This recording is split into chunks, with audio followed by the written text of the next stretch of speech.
கிறிஸ்துவுக்கு அன்பானவர்களே, இந்த நாளுக்காக சோதரம். இந்த நாளில் எஸ்தர் 7ஆம் அதிகாரம் 6ஆம் வசனம் 6, 4, 5 வந்து வாசித்து பார்த்தீங்கன்னா 4, 5, 6 இங்கே வேதத்தில் பார்க்கிறோம்.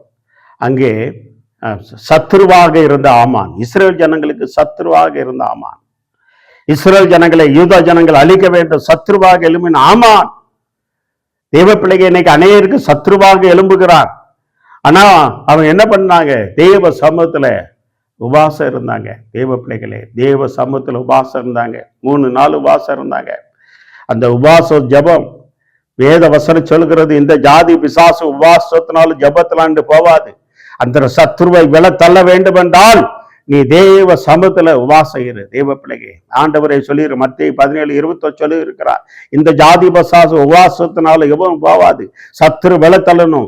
சத்ரு உனக்கு விரோதமா, உன் குடும்பத்துக்கு வரமா, உன் ஊழியத்துக்கு வரமா, உன் தொழிலுக்கு வரமா, உன் வேலைக்கு விரோதமா, உன் படிப்புக்கு விரோதமா சத்ரு எழும்புகிறானா, நீ இருக்கிற இடத்துல எழுந்துறானா, இந்த ஆமானை போல சத்ரு எழும்புகிறானா. தேவ பிள்ளைகே, நீ தேவ சமூகத்துல மாம்சத்துல போராட உபாசம் இரு. ஐ லவ் அடிக்கடை தேவன் என்ன பண்ணுவா? அவன் விதையிலேயே ஆண்டவர் அவனை அறுத்து போடுவா. அவன் 50 அடி உயரத்துல தூக்கு மரத்தை செய்தான். அதே தூக்கு மரத்துல அவனை போடுபடியாக ராஜா கட்டளையிட்டார். ஆண்டவர் அப்படியே மாற்றி வருவா.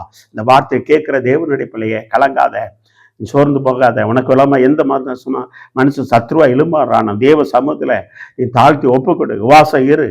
உபவாசத்தோடு ஜெபி, கண்ணீர் வடி. தேவன் அந்த சத்ருவை நிர்மூலமாக்க போடுவா.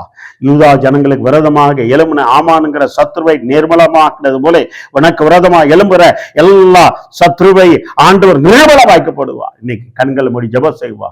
நல்ல ஆண்டவரையும் சோத்திரனப்பா. யூதா ஜனங்களுக்கு, இஸ்ரேல் ஜனங்களுக்கு விரோதமாக ஆமானுங்கிற சத்ரு எழுப்பினா. அண்ணா தாப்பனை அல்ல மகளும் 3 நாள் அப்ப உபவாசத்தோடு ஜெபித்தார்கள்.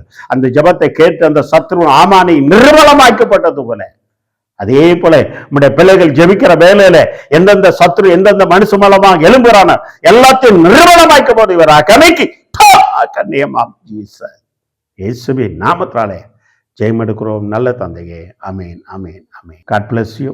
நீங்களும் தேவ சமூகத்துல அல்லும் பகல் இருங்க, வாசருங்க. கர்த்தர் உங்களை சத்ருவை அதமாக்கி போடுவார். அமேன், அமேன்.